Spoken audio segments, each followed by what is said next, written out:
Pangarap po bang pumunta sa mga festivals para masaksihan ang kanilang makukulay ng kanilang kultura? Ngunit malayo sa Maynila at hindi sapat ang iyong budget? Masasaksihan natin ang mga bawat lugar na ipinagmalaki nila.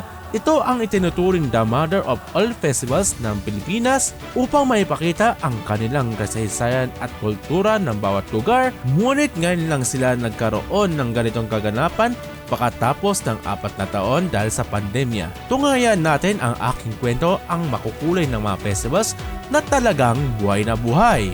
Ito ang Aliwan Fiesta.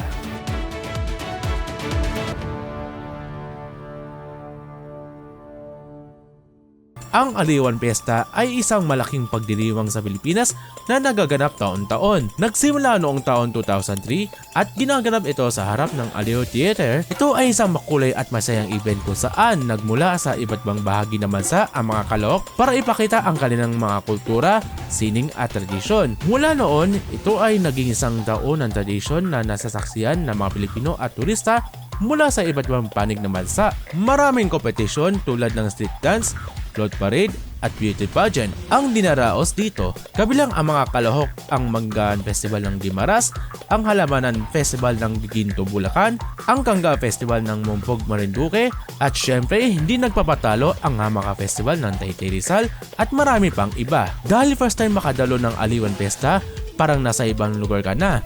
At hindi na kailangan pumunta sa malalayong lugar para sa mga taga Maynila at kalapit na probinsya. Na-experience ko mag-shoot at sumali pa ako sa photo contest dahil ang balita ko ay banglaki ng kanilang papremyo, pero try lang ng try. Tara at tanungin natin ang mga iba pang kalahok tungkol sa kanilang lugar na ibinagmalaki nila. Ano makikita natin sa Guimaras? Mangoes, dragon fruit, kasoy, ibang klaseng product ng Guimaras. Kasi yung team namin ngayon is mangoes and more, kaya iba't ibang product na makikita mo sa Guimaras. Tuwing kailan ang Manggaan Festival? May 22. So, ang makikita natin sa lalawigan ng Apayao, marami po kaming waterfalls, marami po kaming natural resources like waterfalls, clean rivers, mountains, virgin forest. Ang aming festival is Lapat Festival, a distinct Isnag culture and living heritage. It is our method of protecting and conserving our natural resources. As a result, it produces magnificent sceneries, clean and bountiful harvest, and waterways.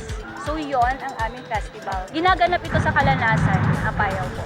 Tuwing June 25. Tuwing kailan ang Dinagyan Festival? January. January? Last week of January. First week or last week? Last week. Last week of January. Ano makikita natin sa Iloilo?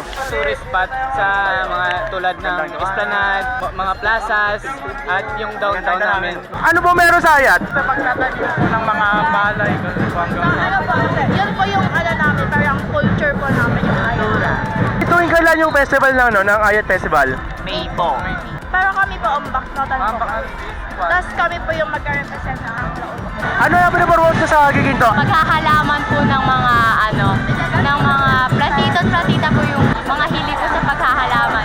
Napakilala po sa buong Pilipinas. January 23 po yung pinakahalaman ng festival.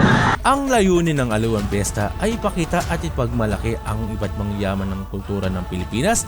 Akala ko kukunti lang ang mga festivals noon. Ngayon kahit saan ka mapunta may festivals, dito natin makilala ang mga bawat bayan ng ipinagmula. Kahit magkaiba man ang kanilang kultura, meron silang pinag-aralan ang bawat isa. Ang bawat kasaysayan nito ay kanilang bayan o rehiyon. Dahil nakatira tayo sa iisang bansa, barang araw mapupuntahan ko kahit malayo man o malapit para may kwento ko sa inyo ang kanilang ibinagmalaki. Ang Aliwan Fiesta ay isang malugod ng pagkakataon para sa mga Pilipino at mga turista na masilayan ang kausayan at kaganda ng kultura ng Pilipinas. Kung gusto nyo masilayan ang mother of all festivals ng ating bansa, tara na sa darating ng June 29 na gaganapin sa Aliw Theater ang Aliwan Festival upang makisaya at buhayin natin ang kultura ng Pilipinas. At dito nagtatapos ng aking storya. See you in Aliwan Festival, mga Gilagits!